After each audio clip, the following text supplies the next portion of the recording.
Si intentamos dibujar los átomos como realmente son, la mayor parte de nosotros caería en confusión. Si bien un átomo es muy interesante, lo cierto es que para iniciar a estudiarlos no necesitamos conocerlos tan a fondo. Es mejor dejarlo lo más simple que podamos. Para ello, en la química recurrimos a dibujos representativos que nos pueden dar la suficiente información como para estudiar sus propiedades.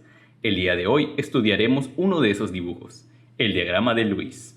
Como hemos estudiado en otros videos, una de las características que más nos importa es la cantidad de electrones que tiene un átomo, puesto que es eso lo que define cómo reacciona con los demás elementos, así que sería muy conveniente tener alguna manera de visualizarlo en una imagen sencilla.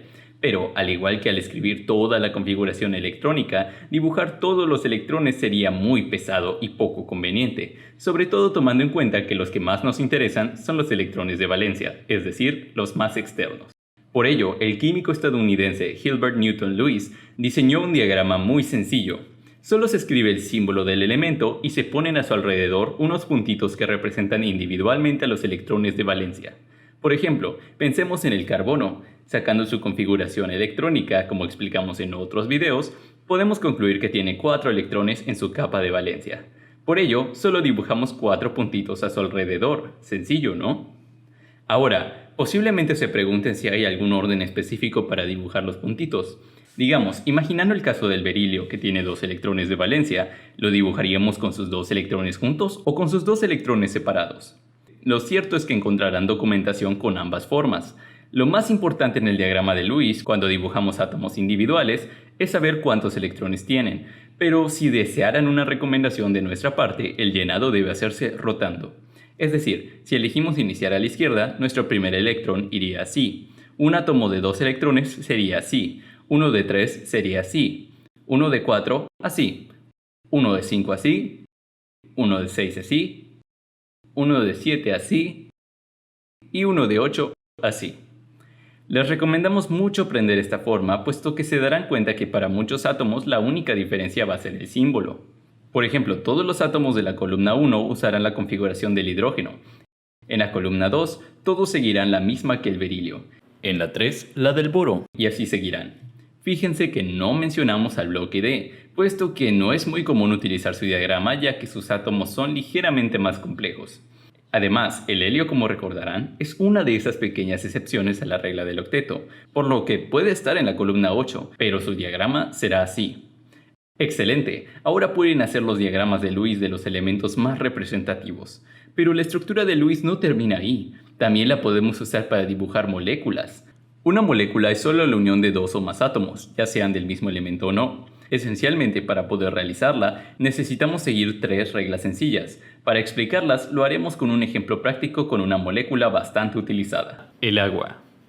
El primer paso es elegir el átomo central, que generalmente es fósforo, nitrógeno, carbono, azufre, boro o berilio. Aunque los criterios que deben seguir para encontrarlo son: 1. Que tenga el menor número de átomos. 2. Que tenga mayor electronegatividad. Y 3. Como una pequeña ayuda, también pueden observar que deje el diagrama lo más simétrico posible.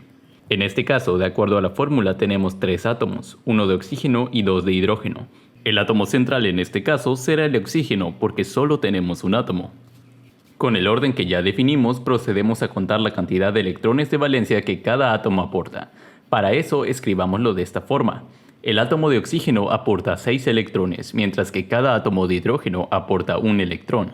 En total tenemos 8 electrones. El siguiente paso es repartirlos. Lo primero que tenemos que hacer es poner los electrones de cada enlace. En este caso, cada átomo de hidrógeno se enlaza con el oxígeno, por lo que estamos utilizando 2 pares, es decir, 4 electrones. Ahora solo nos quedan 4 electrones más. Para acomodarlos debemos buscar que cada átomo llene su capa de valencia. En este caso el oxígeno aún tiene espacio para 4 electrones, por lo que caben perfectamente a su alrededor. Y listo, tenemos la estructura de Lewis para una molécula de agua. Como un dato útil, cuando representamos los enlaces entre elementos, a veces utilizamos una pequeña raya en lugar de los puntos. Así el diagrama se ve un poco más elegante y fácil de entender. A pesar de que el proceso podría parecer un poco largo al inicio, se darán cuenta que en realidad es bastante intuitivo y sorprendentemente, este pequeño diagrama nos puede revelar mucho sobre la molécula. Antes de concluir, es necesario mencionar que existen algunos casos en los que hay que hacer ajustes. Cuando hayan dibujado su estructura de Lewis por completo, pueden hacer las siguientes pruebas. 1. La capa de valencia. Recuerden que los elementos buscan llenar por completo su nivel más externo, generalmente con 8 electrones. Si alguno no lo está, es necesario recurrir a dobles enlaces. Por ejemplo, el ozono. Al dibujar la estructura siguiendo los pasos que ya conocemos, posiblemente lleguemos a esta conclusión. Pero uno de los 3 oxígenos se queda con solo 6 electrones. La solución es tomar 2 electrones del átomo central y establecerlos como un enlace doble. De esta forma, ambos oxígenos comparten 4 electrones y con el resto todos consiguen 8 electrones. 2. La carga formal. Otra forma de saber si el diagrama de Lewis está correctamente construido será sacar la carga formal de cada uno de los elementos y observar el resultado de su suma. Las moléculas neutras deben resultar con una suma igual a 0. Para los iones, la carga formal del diagrama debe ser igual a la carga neta de la molécula. En caso de que se cumpla, el diagrama está listo. Pero en caso de que esto no suceda, tendrán que hacer un reacomodo con enlaces dobles, como mostramos en el ejemplo anterior. Para dejarlo más claro, pongamos un ejemplo. Recuerden la estructura del ozono. Vamos a sacar la carga de cada uno de los oxígenos. De acuerdo con la fórmula, empezamos con los electrones de valencia. Como sabrán, el oxígeno tiene 6, ya que está en la columna 6A. Ahora contamos los electrones libres, es decir, aquellos que no funcionan como enlaces entre elementos. En el caso del oxígeno de la izquierda tenemos 4, en el centro tenemos solo 2 y a la derecha hay 6. El siguiente dato que requiere la fórmula son los electrones enlazados divididos entre 2. Muchos prefieren contar el número de enlaces para no tener que dividir, pero ambas son equivalentes. El oxígeno a la izquierda tiene 4 electrones enlazados, el oxígeno en el centro tiene 6 y el oxígeno a la derecha tiene 2. Haciendo las operaciones correspondientes, la carga de la izquierda da 0, la del centro da más 1 y a la derecha da menos 1.